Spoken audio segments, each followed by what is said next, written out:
a system which took seriously all sorts of capabilities, not just the cognitive, but the creative, the compassionate, a system which deeply addressed the meaning, purpose, agency that has gone missing for many young people, and a system which offered young people the ability to remake a world which is in many ways broken and to refashion societies, economies, organizations. And that's what brought us to Education for Human Flourishing.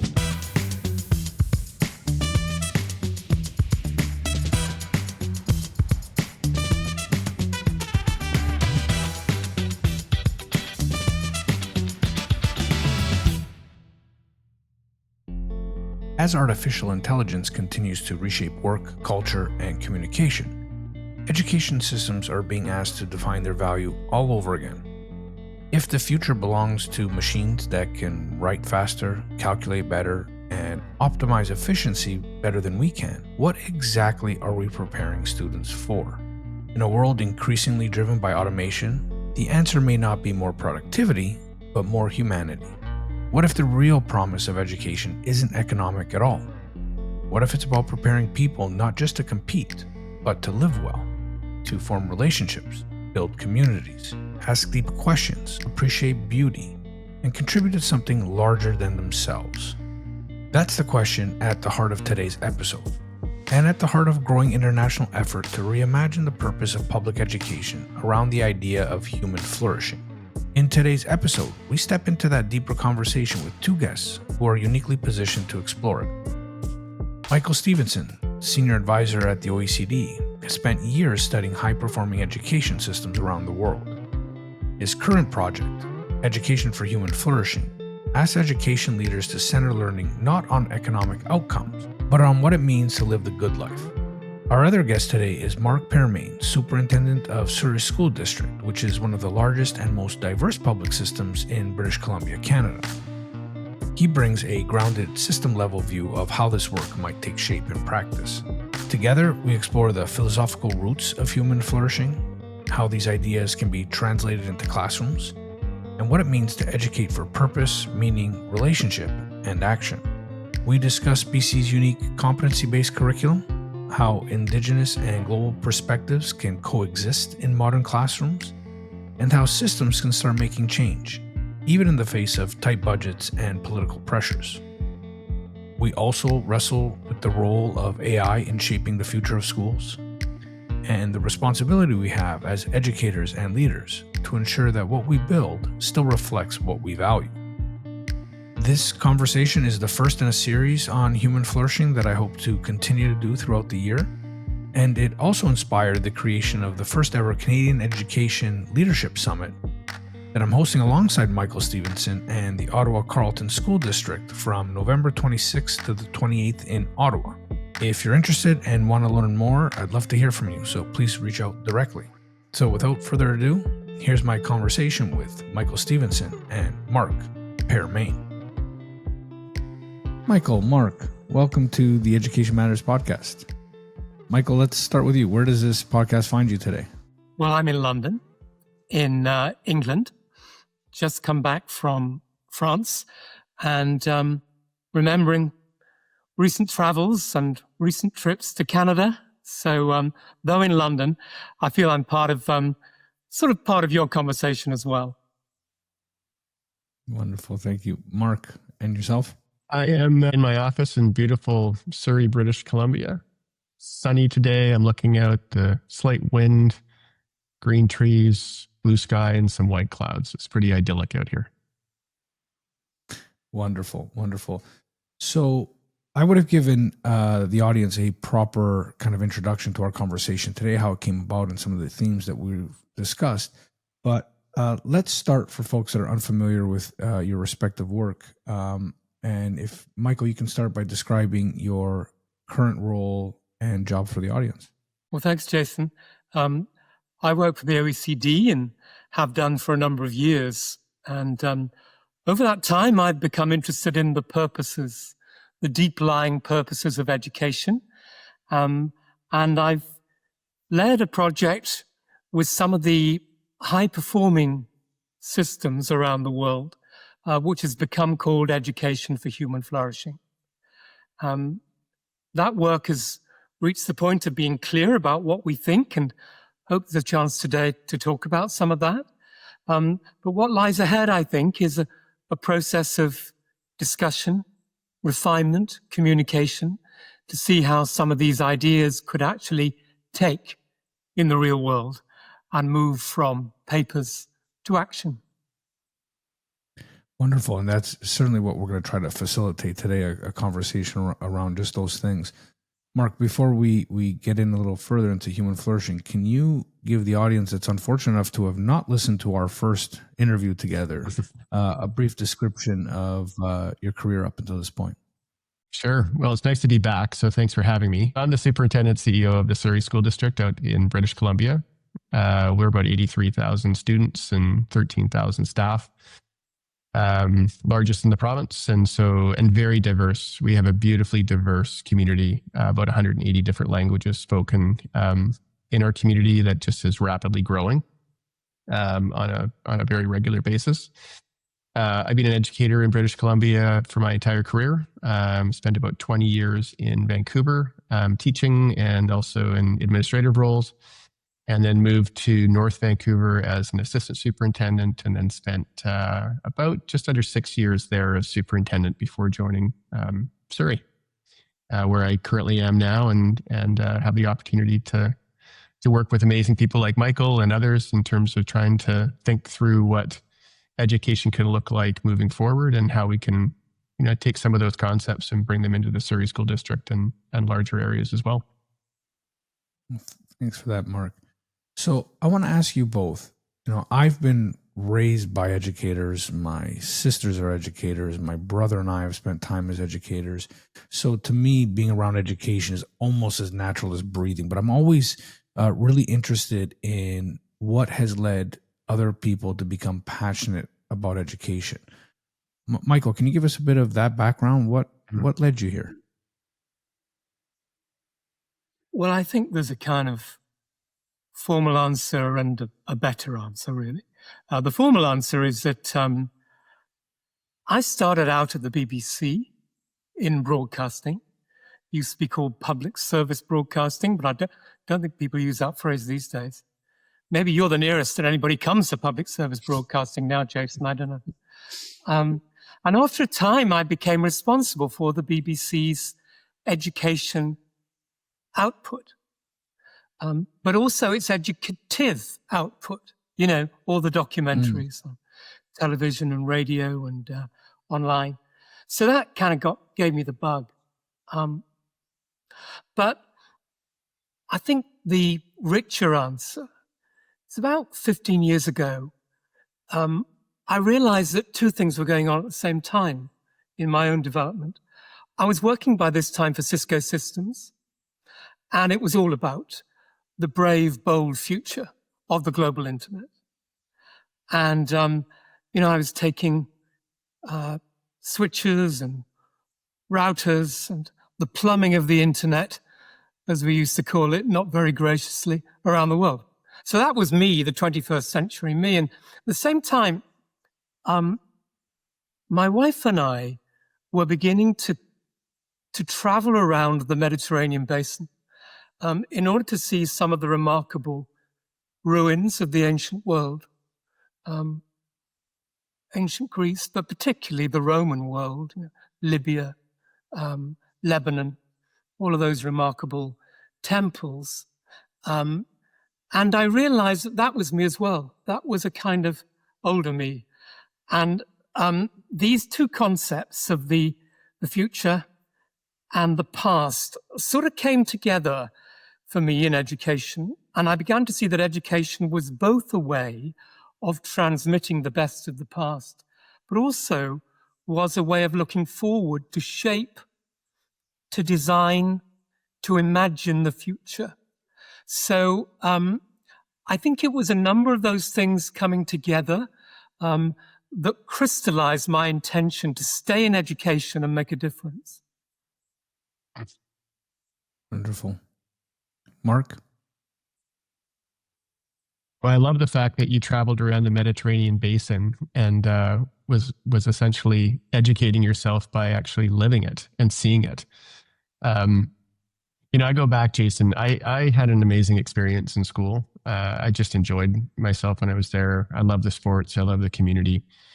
But I think if I reflect back, I had an amazing group of teachers. One of them particularly stands out, Chris Georges. This was a person that taught the person, not the course. And so certainly, I learned from him in terms of geography, in terms of social studies and different things that he taught. But I just remember him creating that space and feeling in a classroom where you could be challenged, but you'd also be empowered. And, I don't think I really understood what he was able to do when I was 15, 16, 17, but, he understood each student individually and met them where they were. And I think that experience really resonated with me. And as it carried on, I went through university. I'm a history major as well. So Michael, affinity there when I hear what you're talking about the Mediterranean basin. And it just was a really warm feeling. So I went back and volunteered. And then from there went into teaching and away I went. I think I got it out honestly as well. My parents are both educators. So my mom was a teacher and my dad was an associate superintendent. So I think I got all the genes coming out of them. But I combined that with the positive experience and away I went. I certainly will say I didn't ever expect to be here in this type of a role because that's not something that I necessarily kind of envisioned. But from the experience of being in school and having that, real mentor concept of a teacher, I think that's really what drove me towards it. Wonderful. Thanks. So, between the three of us, we have some pretty interesting experiences in education over the years and some quite varied experiences with education. So I'd like to ask you both, what has changed or what is different in the culture surrounding education, the view of education globally? And then, Mark, maybe you can start by talking first about in BC and what you've seen in, maybe not just your local community in Surrey, but more broadly in BC, if you can speak to that, or Canada, if you so choose. And then, Michael, I'd ask you to answer that question with a global lens. Yeah, I think a couple things have happened. I think, the world went through COVID, which I think was a wake up for everybody. But my observation from COVID is that it really reinforced the importance of schools and it reinforced the importance of education in the fabric of society.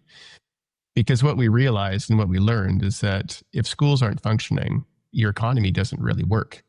And you need to have folks being able to go to work and being able to function in that sense. So my sense is that there was a refocusing of the community on importance of schools and the value of schools and the importance of connection for kids and adults for that fact. What's interesting is that that refocus has also, I think, just in the political side, has had some other spin-offs in terms of folks who have different perspectives on what kids should be educated with or how they should be educated. And so there's an interesting kind of dynamic now where there's certainly more awareness and more understanding, and also folks have stronger opinions on how and what schools should be teaching. In British Columbia, we have a curriculum that is competency based, and so it's really fairly broad based. We've done that work, commenced it long before COVID hit, and so we've got three main competencies: communication, thinking, and personal social. And this is about trying to set students up for the future that's coming.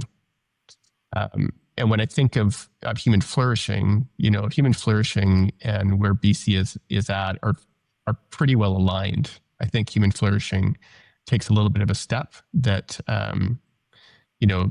forces us to think farther into the future, but it isn't a huge change for us.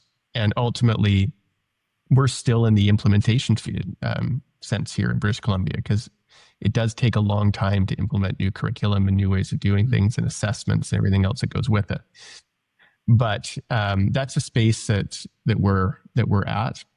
I also look at just the global context.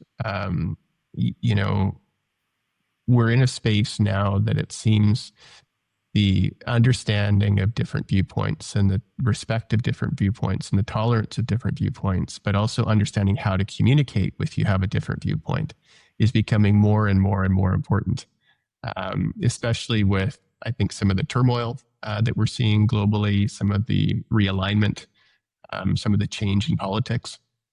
And so ultimately, these kind of competencies, and this is what I'm excited to talk about today with Michael, the competencies in terms of moral competence and acting in the world that human flourishing is promoting, I think actually is becoming more and more important as the world kind of changes a little bit from the way it's been for the last 40 or 50 years. Yeah, I mean, I couldn't agree more. And that's kind of why I want to set this context of what you've seen. And Michael, you've had a very interesting perspective, certainly from the BBC and maybe more of a bird's eye perspective of global education than most of us. So would you, are there any significant changes or maybe dispositions is the right way to say it, that you've seen over the years? I think there's been a slow groundswell for change, which has been going on maybe for 30 years. But the operative word is slow. And the first word in groundswell is ground. It comes from the bottom. It's taken a very long time for the policymaker community, looking down from on high, to see that groundswell. As a result, the actual change in the world in education has been more marginal than I think it should have been. I recognize everything that Mark has just said. I think all of that is true. But I think we continue to think about the process of education and how incrementally to improve it, as opposed to learning as a way of being, which is a much bigger and older concept. I would love to think that we are now right on the cusp of that moment of change, which the policymakers themselves can now see and want, where we move from education as a process to learning as a way of being. And if that is happening, it won't just be visible in terrific formal education systems, as we often see in Canada, and certainly in British Columbia. You'll see it in much less formal places, like learning ecosystems in Latin America and Africa and Asia. People coming together to transform the life outcomes for very disadvantaged young people in great adversity, so that their lives come to life through learning. And perhaps one of the things we'll talk about at some point today is how those remarkable events and processes, well, it could be in Latin America, but it could also be in Indigenous communities in Canada, might actually come to throw a spark into our formal education systems and change them. So I think not enough change.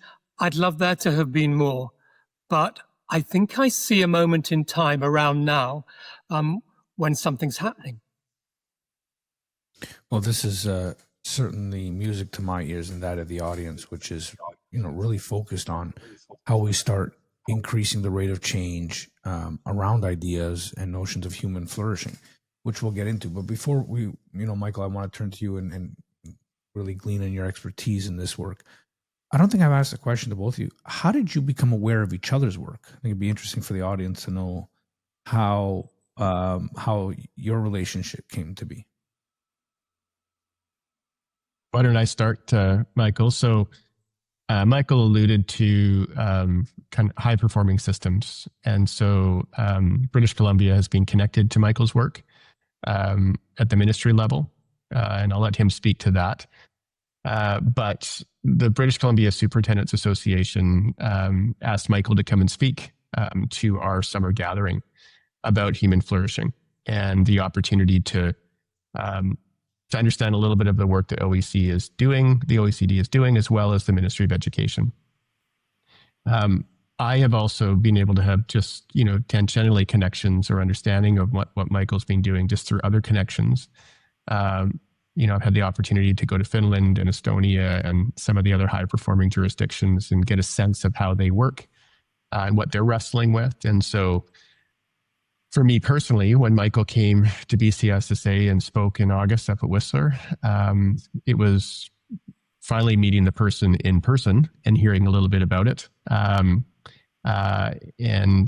kind of understanding the interconnections of what Estonia is working on and what Finland's working on and what Singapore is doing and British Columbia. And, there's different jurisdictions in the UK and Germany and Australia as well. So that's the connection that I've had with Michael and the work. It hasn't been kind of as in-depth, I'd say, as with the ministry colleagues, but certainly has been kind of part of the sphere of influence that I've been following as I try and lead Surrey and help other jurisdictions as well.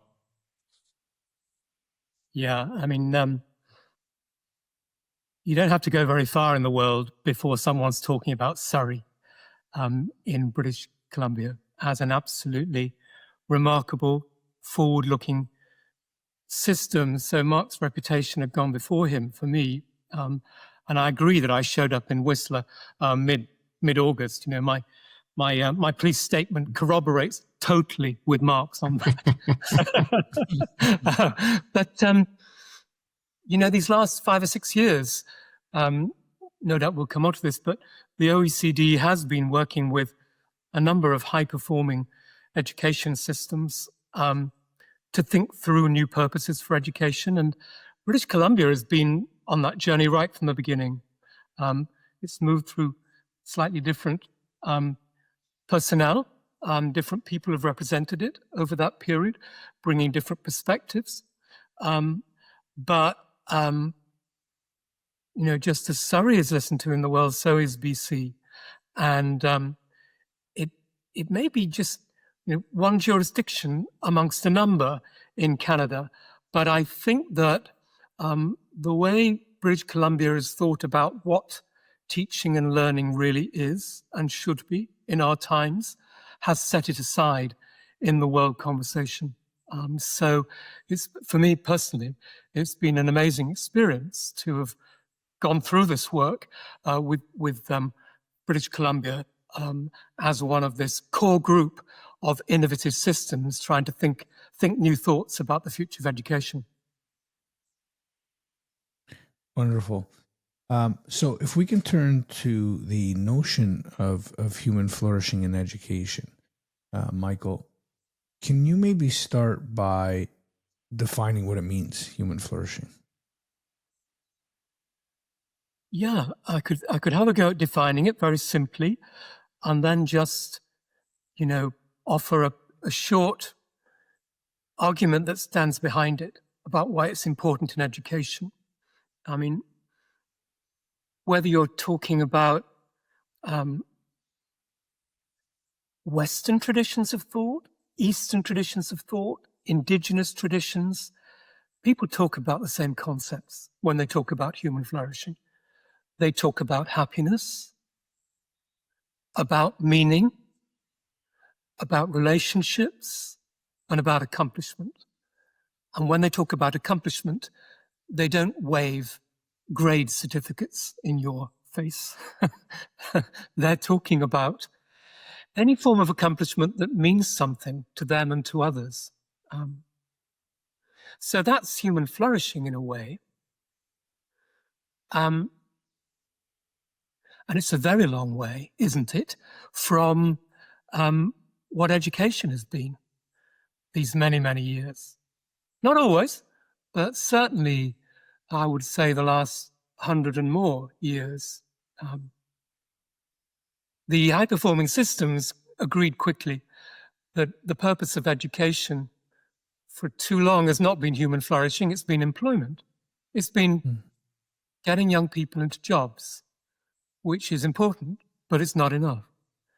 And there are a number of reasons why that purpose for education isn't looking quite as shiny as it did in 1945. I mean, education for what employment? Employment very often in an economy which is still pursuing growth at all costs, which is depleting the world's resources, which is driving social fragmentation, which is guilty of chronic wealth gaps. Education for employment differentiates people by putting them through cognitive exams. Not everyone's so good at that, but it doesn't mean they don't get to play in the world game. And everywhere we look, and to some extent as a result of the education system we have built, certainly amongst young people, we see chronic anxiety, mental issues of every sort. And that's the kind of critique that we can make of the education purposes that we've got, education for employment. So these countries and jurisdictions like BC were pretty clear that in future they would want an education system that was closer to the purposes of human flourishing, and which evaded some of the problems of education for employment. A system which took seriously all sorts of capabilities, not just the cognitive, but the creative, the compassionate, a system which deeply addressed the meaning, purpose, agency that has gone missing for many young people, and a system which offered young people the ability to remake a world which is in many ways broken, and to refashion societies, economies, organizations. And that's what brought us to education for human flourishing. The idea that we could offer young people a learning experience which equipped them for happiness, meaning, relationships, and accomplishment, and was built around those principles that I just ran through. So that's the argument in a nutshell, education for human flourishing, and that's what it's about. Human flourishing, recognized globally, but by different traditions in different ways, as happiness, meaning, relationships, and accomplishment. Can I just add something, Jason, to this? Go ahead, Mark.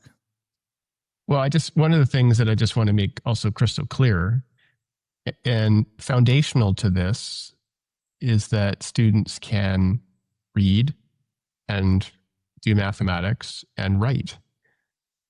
Right? There's certain things that are very basic that we need to ensure that our students and our children have as skills. I think where Michael and where British Columbia has gone is that, if that's the foundation, and then what else? And I think it's really important just to articulate that. This doesn't take away from the beauty of science or, the artistry of mathematics or the team spirit of a musical production. In fact, all of that is foundational. This goes and just puts all of it, I would argue, on steroids with the skills and competencies to then find that passion and flourish in an area that a student excels in and loves and wants to pursue. So I just want to be clear, because I think sometimes folks think that you're going to literally throw something away and replace it with something else. It's like, no, there's some basic tenets that we all still recognize are incredibly important and foundational for our students, our children, to be successful as they move forward in whatever path they ultimately choose, which I think is what Mike was articulating there. And in the past, it might have just been, the economic path, which is, preparing for a job. Well, the economies are very different now. Kids can do many different things and earn a living and be contributing members of society in a variety of ways, not traditionally the way that we thought, back in the 40s, 50s, 60s, 70s, and 80s. Yeah, I mean, and to that point, I think one of the real strengths about this approach is it will prepare you for a whole slew of different jobs that we don't even know exist yet. Like this idea of future-ready jobs to me never made much sense, preparing students for jobs that we don't even know exist, right? So what's the best way to do that, to educate the entire human? And one of the pieces that I really love about your work, Michael, is this emphasis on human flourishing as a collective endeavor, as opposed to a focus on just individual outcomes in schools. Can you unpack that for us? And Mark, maybe from the district side, about how we're already structuring curriculum to support collective work under the umbrella term of human flourishing. Yeah, we're really trying to chisel the human flourishing idea. It might seem as if it's about me and you, my flourishing, my individual flourishing. But in actual fact, the flourishing concept has always been inclusive of family, of community, of nation, and of the planet. And therefore, not just of humans, but of all living things. And we're constantly arguing that unless an education is preparing us to think about all of those things and to take care of all of those things, then it's in some way selfish and narrow. But also, education for human flourishing is not to disengage the student or the teacher from the world out there. It's not to say, forget all of that. We take no view on what impact the individual might have on the world. It's all about, your internal qualities and experiences.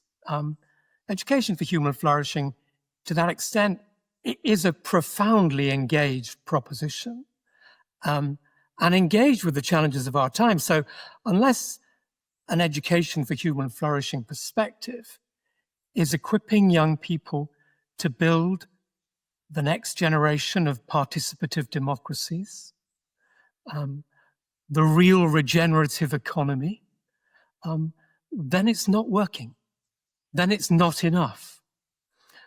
So I think in those ways, education for human flourishing is about the individual and the collective and the planetary. And I think the problem we're left with, the question I'm certainly left asking is, who then are we trying to educate? All of that's fine, and I think right, but we are still only comfortable educating the individual. We have in mind in this educative process a young person who we're trying to shape or allow to grow, and we haven't really thought deeply enough about what it might be to educate the collective, something bigger. And I hope that as this work moves forward, we'll move into that territory. But at the moment, I feel we have more questions than answers on that one. Mm. Well, maybe if we turn to Mark and at least speculate as to, what that could look like. Well, when you think of a highly engaged and functioning and successful school community, you have every member of that community collectively working together. And so I'm going to start with the custodial staff, to the office staff, to the parents, to the youth and family workers, to the social workers, to the aunts and uncles and grandparents, then the students, then your teachers, your educational assistants, and your principals and vice principals. And collectively, they are all educating the children together. And it's not just the responsibility of the classroom teacher or just the responsibility of the parent or just the responsibility of the ESW, for example. It's a recognition that everybody has a role to play, and at different points in time will they enter into that. And in some cases, we know the beautiful stories that for some of our kids, sometimes the strongest connection they have in the building is the custodian who says hello to them every day and makes them feel like they're connected. And it shows the importance of that human interaction. So when we think of the collective, teaching each other, that's how I kind of see this playing out. It really starts kind of at the school. I also think of then the collective within the classroom. Michael referenced the individual. Well, we know that when students are able to help each other and teach each other, they build empathy, they build resilience, they build tolerance, they build adaptability, they gain skills. So again, this idea of collectively working together in a classroom as groups of individuals is another example.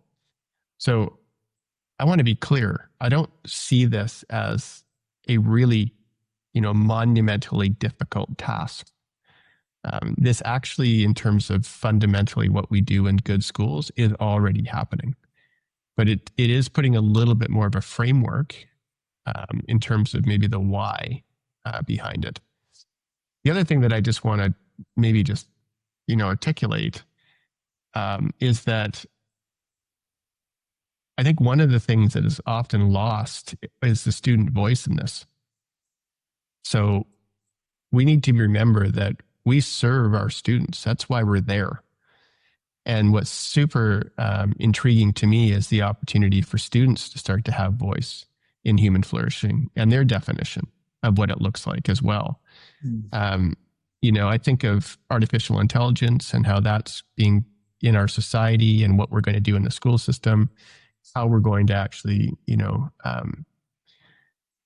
ensure that our kids are using that safely and ethically and morally.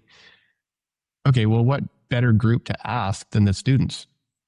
We can think of it from the adult perspective, but let's actually ask students who are probably way more advanced in using it than we are for their input, their advice, their suggestion, what they see needing happening. And again, I'm just going to use the words of Michael. It goes back to that collective concept where you're not doing it in isolation. As a systems leader, I'm not trying to do this in isolation. As an individual teacher, we don't try and do it in isolation. We, as human beings, we work better when we collaborate and we work together and we can share ideas. And if you just expand that to the entire, body of the system that we work in, I think that's where the value is going to be to make it successful. Well, thanks for that, Mark. I think you teed me up really nice for the next question I want to ask Michael and you to reflect on as well, especially in the BC context, which I think does this in quite a unique way. In Michael's work, or Michael, in your work, you refer to like 4 worldviews, right, that really shape how young people understand the world or should understand the world, right? The Indigenous, the pre-modern, the modern, and the postmodern. How can these views exist in a single classroom, in a single jurisdiction, in a curriculum? Well, they can and they do coexist. in a single classroom. I mean, it's easy to think that those 4 worldviews are laid out over 10,000 years and more of human history. And they represent some sort of march through time. In actual fact, they coexist right now in our world. And in many a classroom in British Columbia and around the world, no one's asked to sign up to exactly which worldview they adhere to on day one as they come into a school. But young people do come from these different traditions. And certainly you would expect on any issue of the day or anything that any conversation that a teacher wants to orchestrate amongst the kids in the classroom, these 4 perspectives would be brought to bear. The question is, how do we create an environment, a setting, where people of any belief, and indeed no belief, can recognize and respect and build upon one another? And that's the fix we're in as we sort of tear ourselves apart in the modern democracy about exactly where we're going. We decry other people's perspectives. We think nothing of running brutal advertisements about what the other side think on the eve of a democratic election. And there's no doubt at all that our institutions, our processes, maybe even our values, to the extent that they have come straight out of the modern perspective, the modern worldview of the mid-20th century, there's no doubt at all that they all need rethinking and remaking.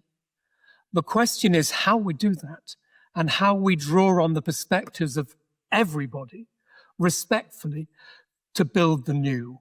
So that's why I think it's vital that we take account of all worldviews, recognize the value of each and every one, and try to draw them together as we design a better future. Yeah, and I think, in the BC context, Mark, and I don't want to say you're closer to the work than I am for sure, but one of the things I admired about that curriculum was how they really intentionally built in the Indigenous perspective and Indigenous worldview all across the curriculum. Mark, can you speak to that and what that looked like for educators as that was adopted? Yeah, so, I think when you're talking about truth and reconciliation, we need to acknowledge truth. And so in the Canadian context and in British Columbia, we are on a journey of teaching some of the truth of what's occurred. And, through strong advocacy, through Indigenous rights holders in British Columbia and courage from the government and the Ministry of Education, we now have courses that all students are it's mandatory to take, and we are teaching, what has occurred in Canada to Indigenous peoples. And I just want to be really clear, and there's a long way to go on that, because rights holders, for example, in Surrey, the local history of Surrey isn't necessarily something that we can yet teach, because there's relationships that need to be built with the rights holder nations here, and then that history needs to be shared and also gifted so that it can be taught. So it's a continual process. But I think what has occurred, from my perspective on this, is that it's opened up conversations. And not everybody may agree with the direction, or not everybody may agree with perspectives that are being shared. But there is a space for opportunity for dialogue, opportunity for understanding, opportunity to gain wisdom. And when I think of the polarization kind of what Michael's been referring to, generally speaking, in the province of British Columbia, there is the acceptance of our history. Like, this is what occurred. We had residential schools here. It was an awful experience for Indigenous families and children. Residential schools, in some cases, were still in existence up to the late 80s and early 90s, which is not a long time ago. And there's past trauma for Indigenous families.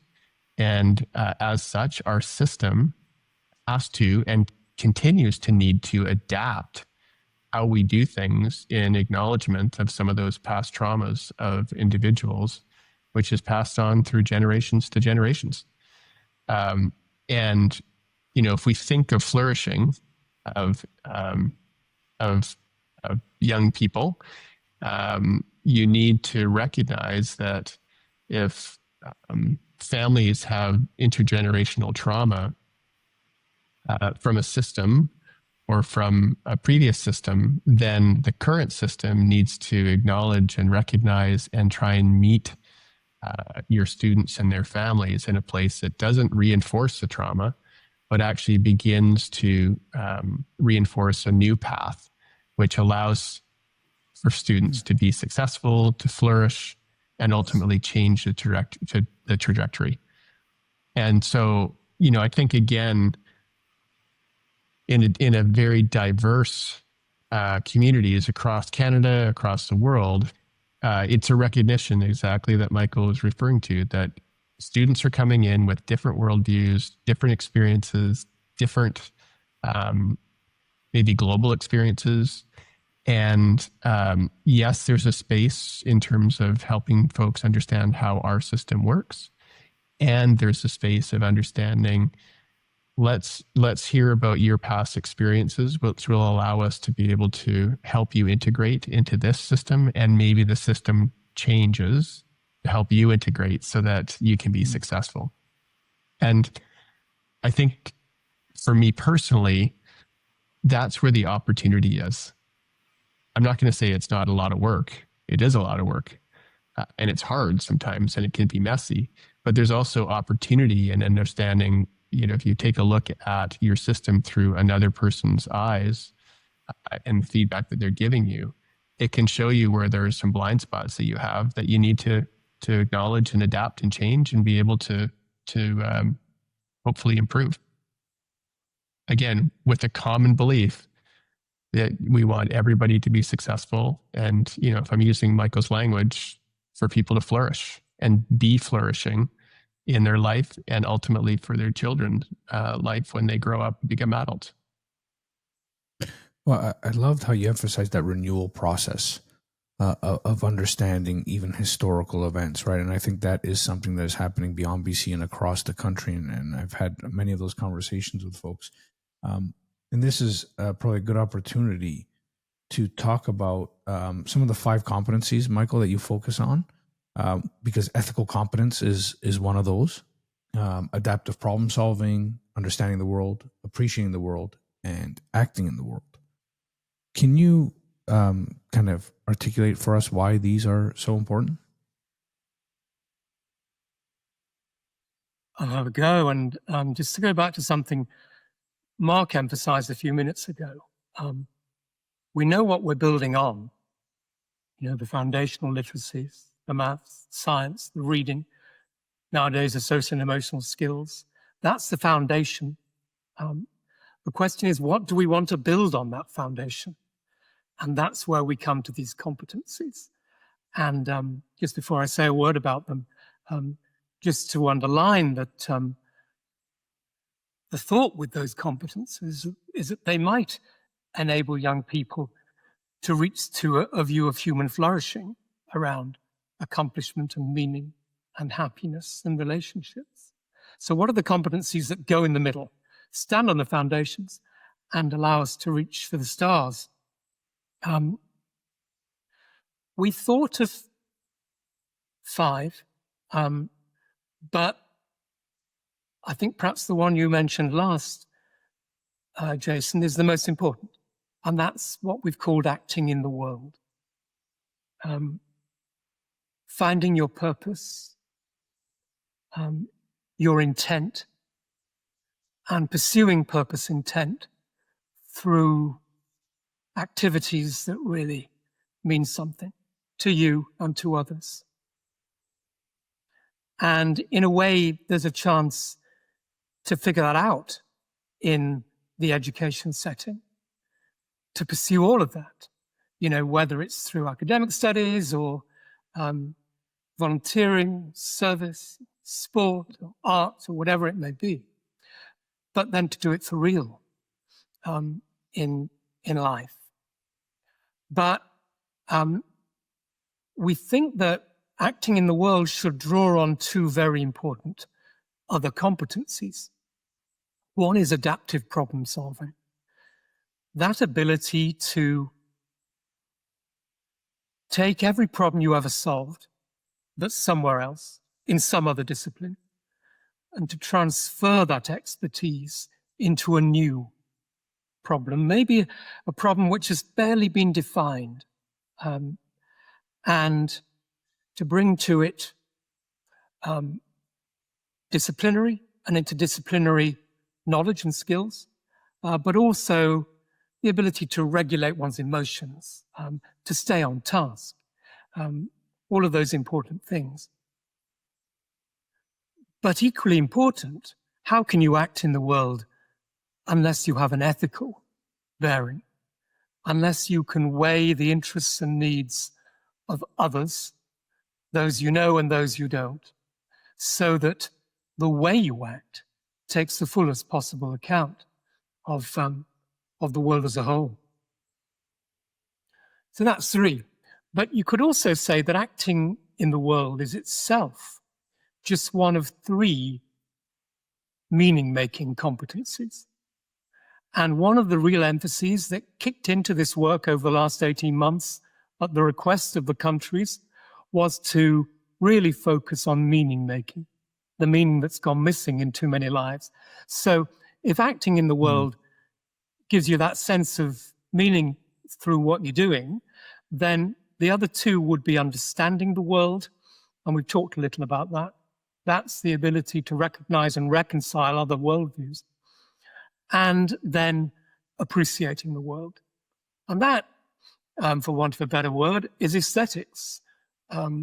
It's the ability to see what is beautiful and fine, not just in some great painting, but in the natural world, the beauty of a sunset or of a crystal through a microscope.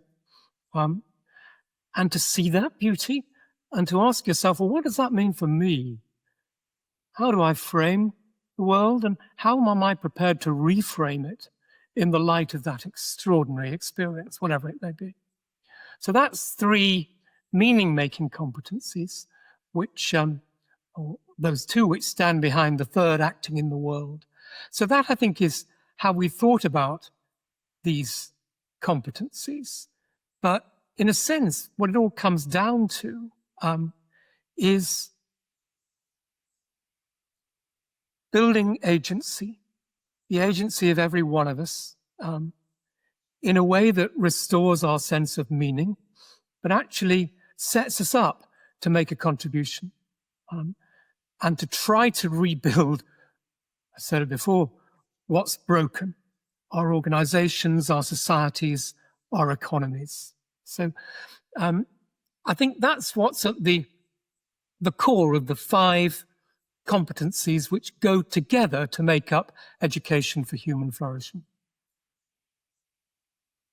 That's wonderful. Mark, from your perspective, what are the key questions that school districts should be asking when it comes to human flourishing? Yeah, so I think this scenario.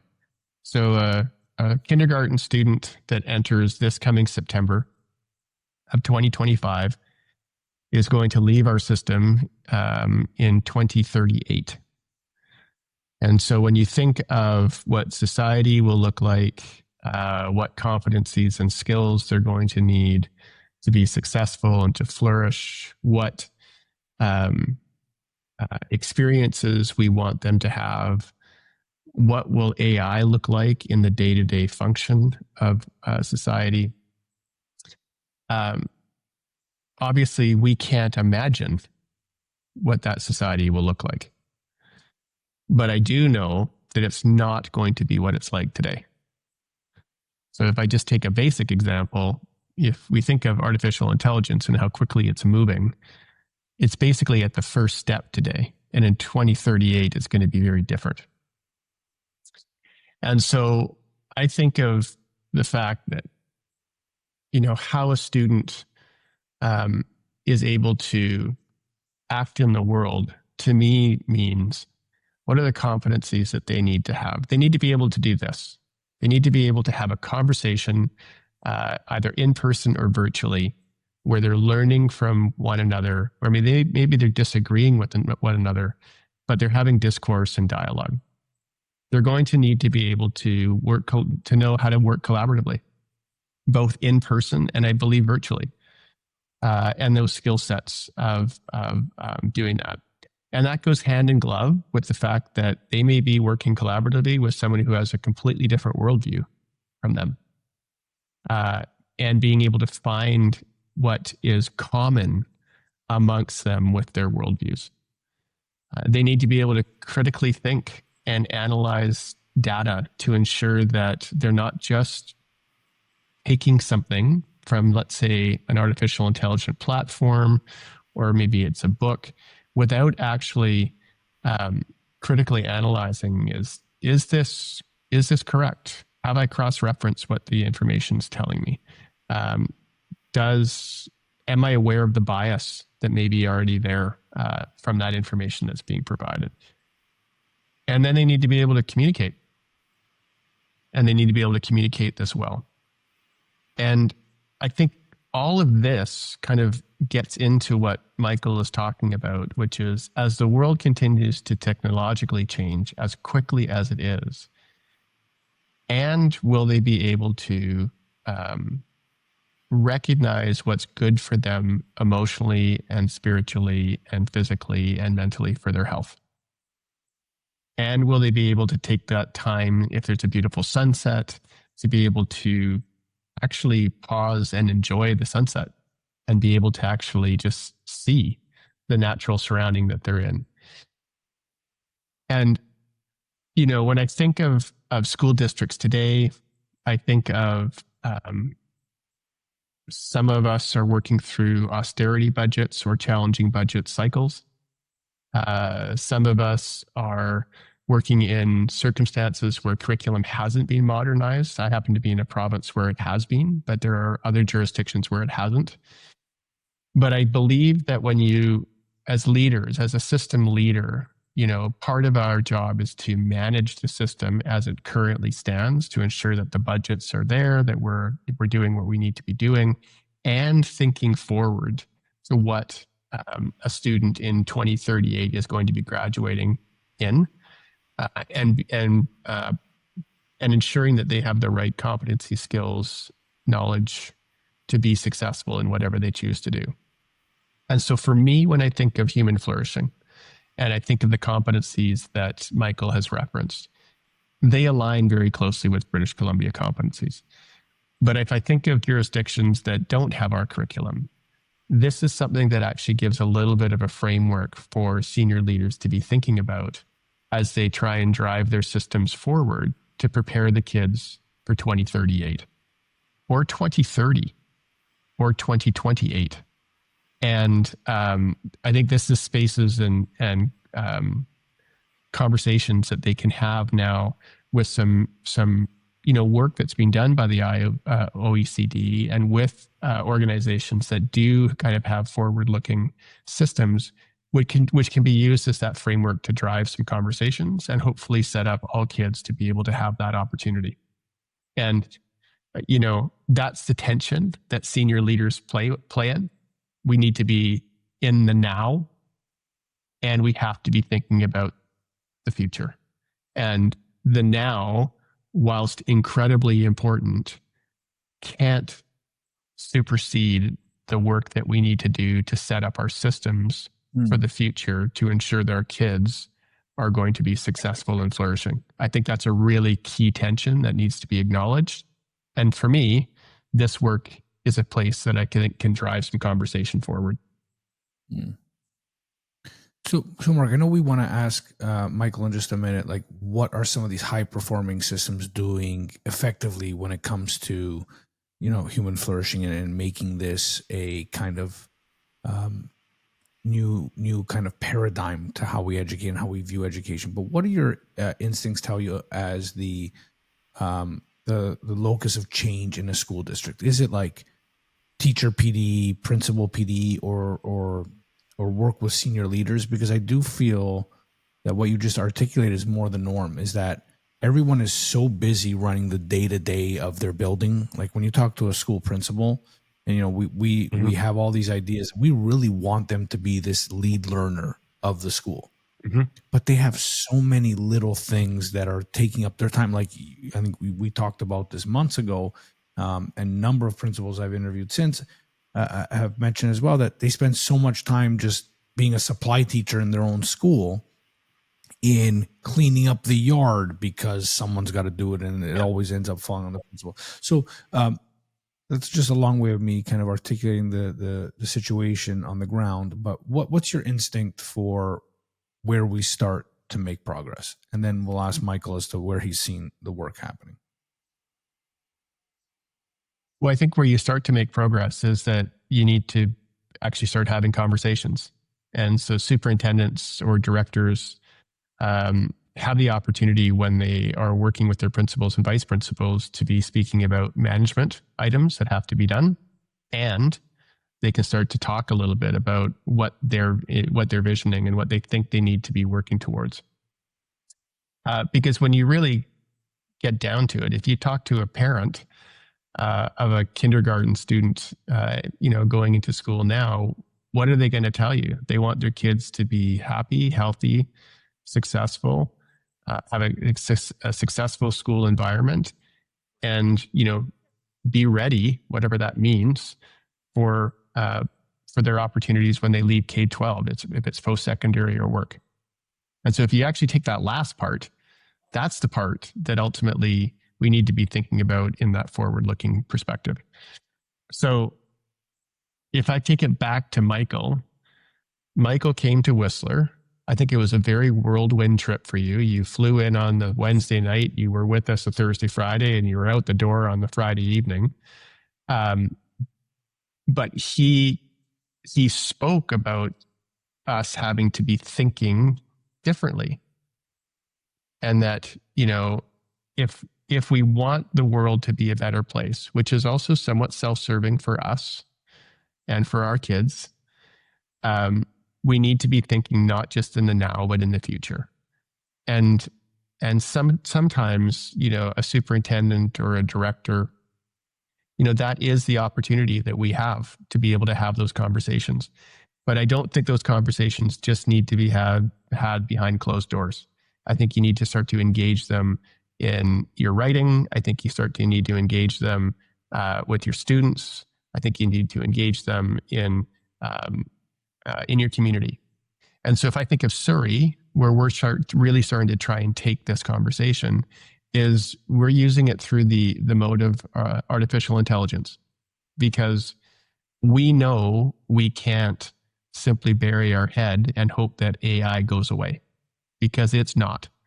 And we also know that students are using it.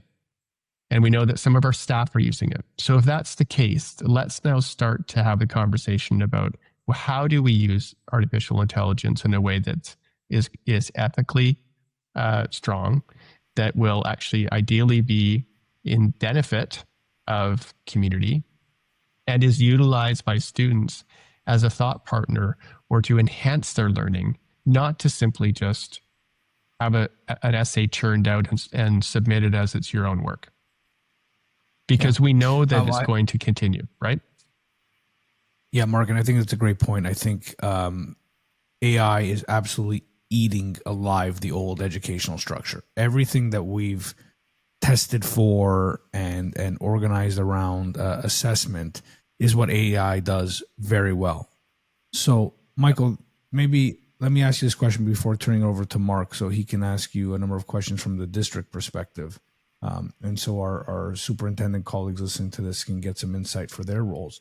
But what role do you see AI playing in this transformational process if we move towards, an education system for human flourishing and not just individual output? Well, if we think of the AI that we have today, seems like it's all powerful, but in actual fact, it's still only solving the problems that we humans give it to solve. Then I think it offers the best ever shortcut. If you're deploying adaptive problem-solving skills to design some malfunctioning aspect of an organization, then you're now able to get an extraordinary digest of every similar problem that's ever been put through a computer, and to get an analysis of the problem that you're trying to solve. The best ever first draft, the best ever shortcut. And then, all being well, AI can be harnessed in 100 different ways to assist you with the problem that you're solving. The problem is that too often we're not harnessing it, we're caving into it. We're allowing AI to undermine our agency, take away our sense of meaning, undercut all of our systems of human security and well-being. And I think that unless we find a way to harness AI to our deepest human goals, our pursuit of purpose, our pursuit of meaning, our pursuit of agency, then we really will be in a lot of trouble. So the challenge is to hold those two things in mind at once, at a single moment. We both need to, let's just put it in the learning context, ensure that we harness AI to create better processes of teaching, learning, and assessment. And we need to make sure that we build human capabilities which actually protect us from AI and its destructive tendencies in this very precious world. And I find I'm either having one conversation or the other, but rarely both. It's as though there are two interests, two communities of thought, and they're each addressing different issues in the learning landscape rather than coming together to ask how can we use AI for teaching, learning, and assessment in ways that support our human mission and protect us from a world which is steadily undermined by artificial intelligence.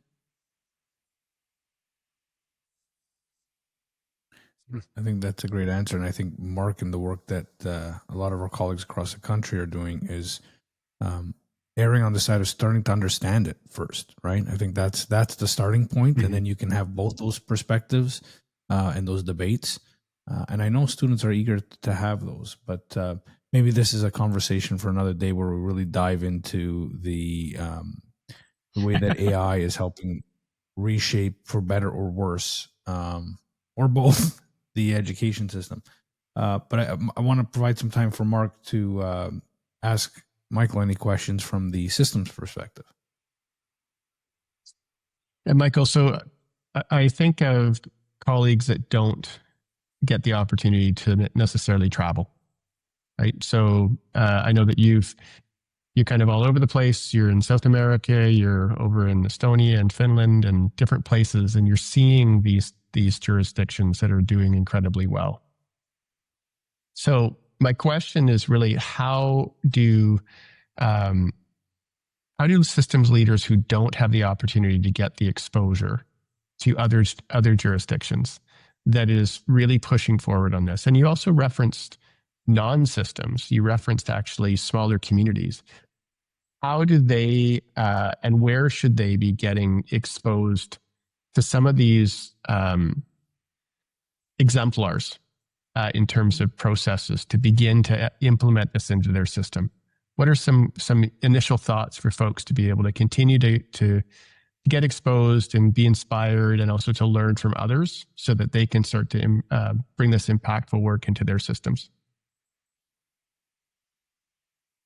3 places to look, Mark.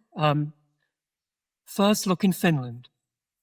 Finland took a big step 18 months or so ago to create a national dialogue on the purposes, the policies, and the practices of education.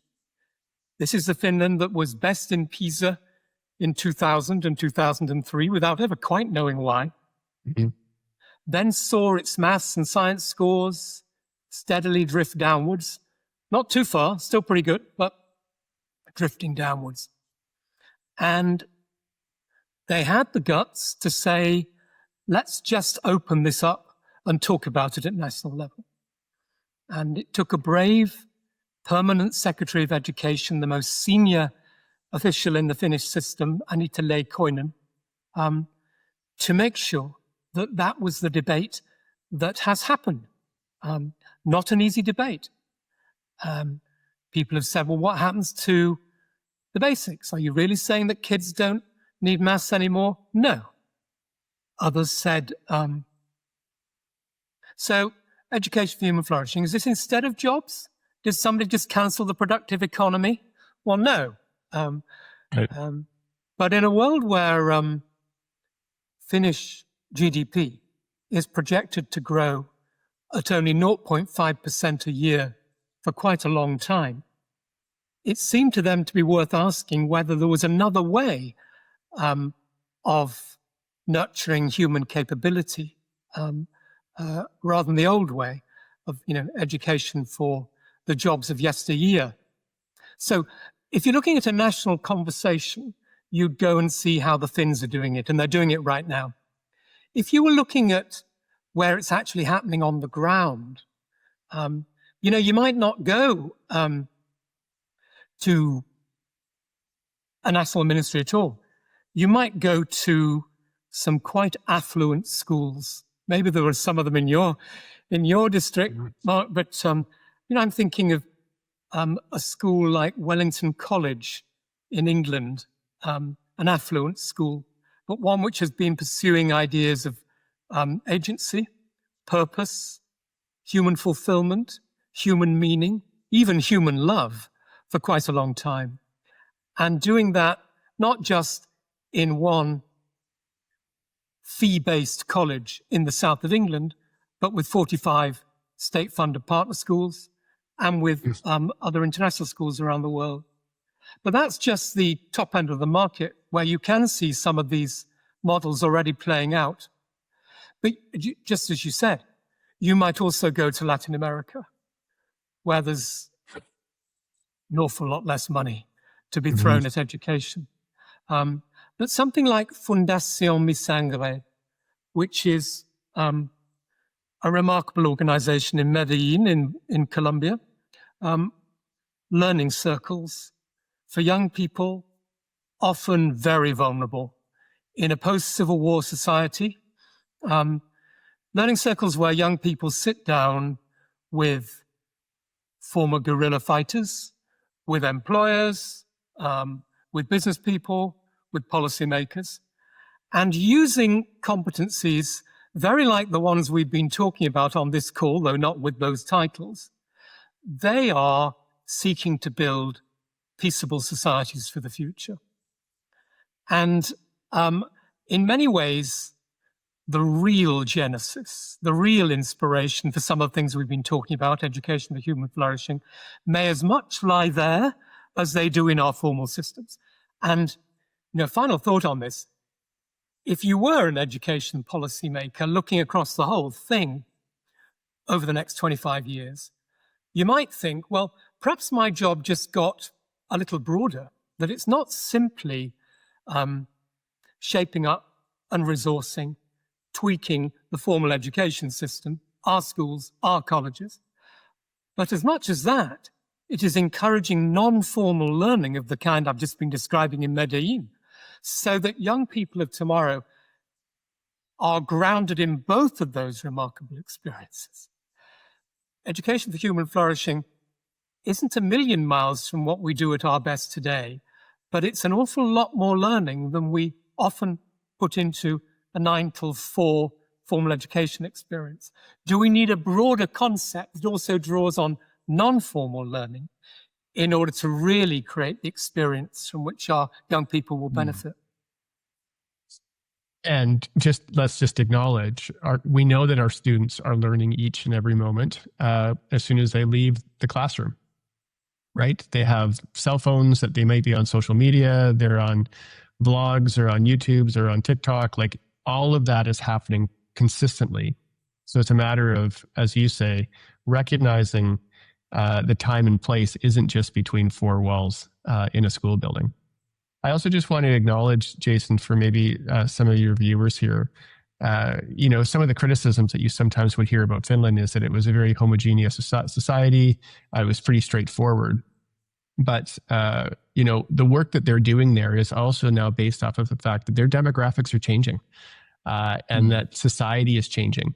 And so that traditional kind of comment or concern of, well, it's pretty easy when it's a straight homogeneous society is actually a false narrative at this point in time, which is, as you described, Michael, why there's some very courageous conversations going on in Finland.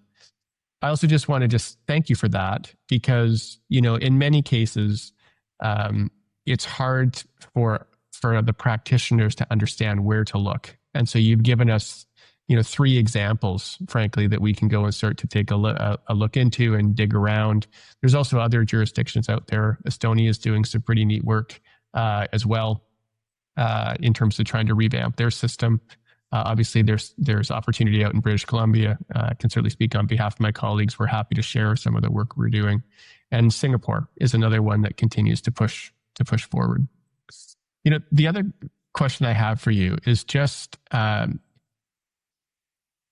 maybe just a comment on the time and pacing.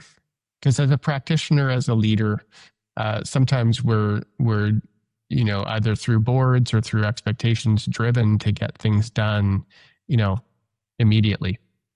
And the reality is that as you have seen systems being changed and new systems brought in, they don't happen at a snap of a finger. So what advice would you give to systems leaders who are contemplating, beginning to maybe touch or dabble in some of the competencies of human flourishing or their own version of it? What would you say to them in terms of the timing and the pacing and just right sizing maybe some expectations for how long it would take? Well, having helped lead this work over the last 5 or 6 years, I'd love to feel that it's a matter of a snap of the fingers and off we all go. I don't think that. First of all, I think that the Education for Human Flourishing framework itself, which can be easily enough reduced, though I hope not superficially, to happiness, meaning, relationships, accomplishment, through adaptive problem solving, ethical competence, understanding, appreciating, valuing the world, acting in the world. That, I think, is going to take quite a time to lead in. I think it will probably take international action, not just great systems working together, but potentially the OECD, to the extent that it shapes a lot of thinking on international education and obviously runs the PISA assessment every 3 or 4 years. I think it will probably take OECD leadership to put some of these building blocks in place. And I also think that it's going to take more than the framework itself. We've talked about 2 things on this call, but harnessing AI and embracing non-formal learning, I think, are going to be vital. But so there's quite a task, really. But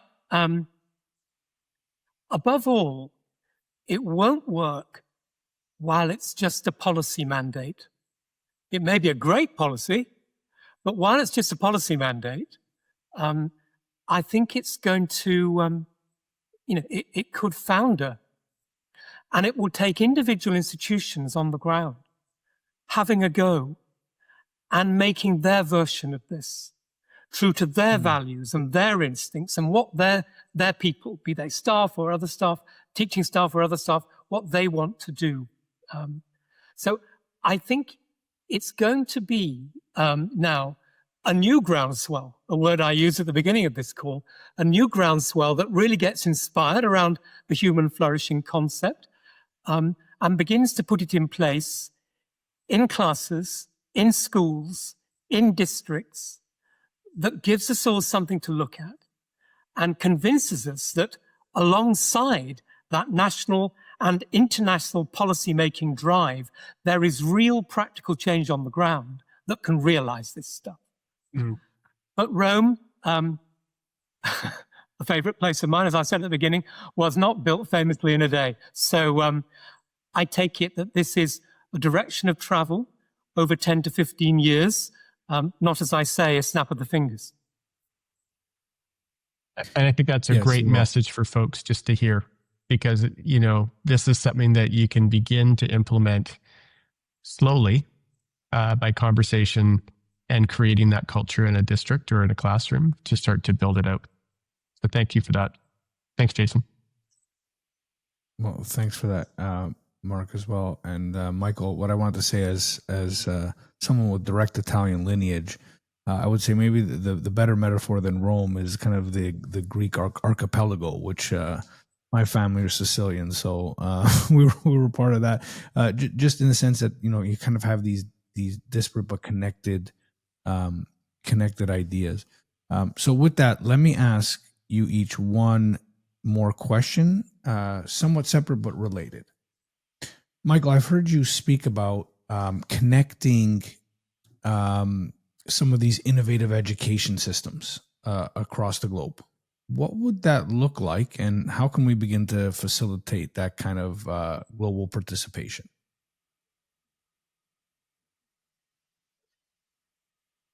Well, earlier today, I was part of a conversation with 7 learning ecosystems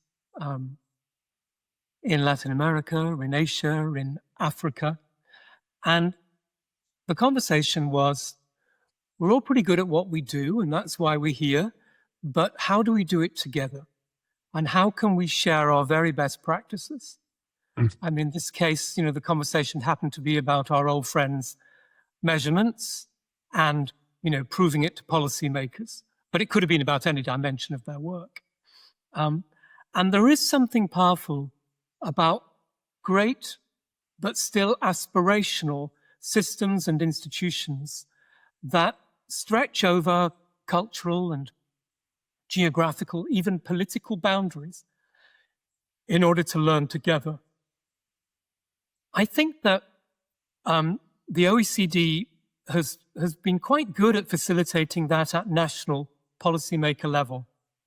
But if the conversation we've had today has been about anything where I've come at it from the policy aspect, Mark, because of the work he leads in Surrey from the practitioner perspective, if that conversation's been about anything, it's that the same principle, I think, should hold good at institutional level.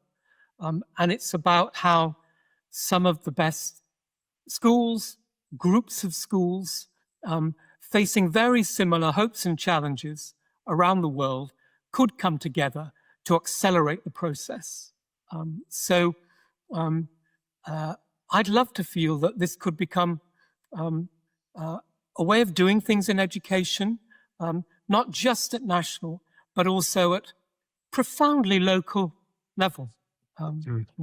Maybe that's something that those of us who think in this way could try to facilitate over the years ahead.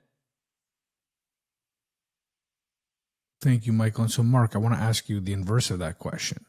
From your perspective, what would you love your colleagues to do with other innovative education systems? And this, part of one of the themes of this podcast too is this Canadian national identity. We don't actually have a federal body, so you can take that globally or even within Canada. What would you love to see happen?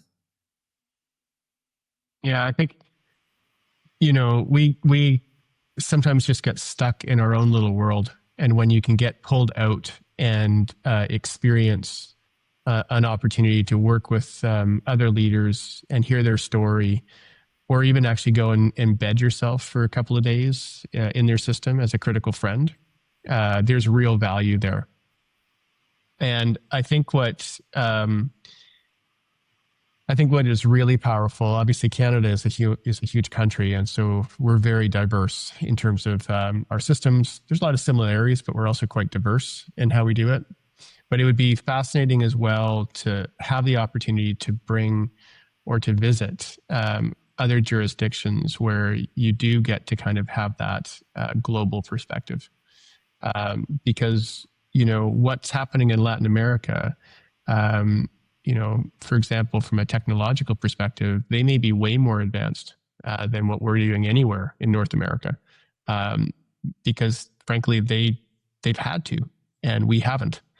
And there's rich opportunity that I think maybe some long-held biases that we hold have to be broken down and challenged by bringing folks in, or us going to see what others are doing in a way that doesn't look like our system, but is very, very innovative in terms of providing education for their students.